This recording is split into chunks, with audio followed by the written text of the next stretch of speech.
Happy Sunday, y'all. If y'all were not able to make it to church today or you just wanted to spend an extra minute with God, I'm going to be reading in Luke. It's going to be chapter 16, verse 13 says, "No servant can serve two masters, for either he will hate the one and love the other, or else he will hold to the one and despise the other. You cannot serve God and mammon." And that cannot be any closer to the truth, mostly because I relate to that well. I've went to church my whole life. I've read the Bible consistently my whole life, but there have been parts of my life where, and it sounds a lot worse when I say it like this, but where I live for the devil, I live for the world, and that's what mammon means in the old text is Satan, evil.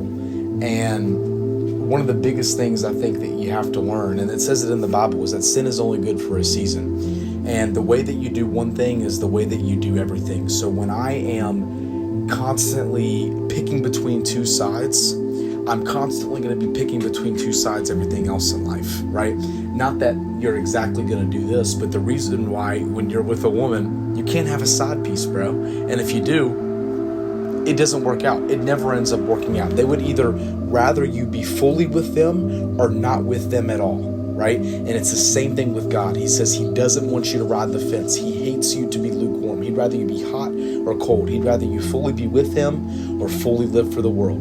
So the biggest thing that you can do is make that decision. Who do I want to be? And what do I want from this life? Do I want what the world wants for me, or do I want what God wants for me? Even though I'm not always sure of it. I'm not always sure, and I'm not fully capable of understanding what God's got in store for me. But I've got to trust him and I've got to believe him. The world will give you instant gratification and tell you, you do this and you'll feel good. Sometimes God's a little bit of a waiting game. It's a trust. You have to have the faith to be able to believe that he's going to do the things that you need him to do. Not necessarily what you want him to do all the time, but what you need him to do. So I hope that resonates with you in any way, shape, or form. I pray that y'all have a blessed Sunday, and thanks for listening.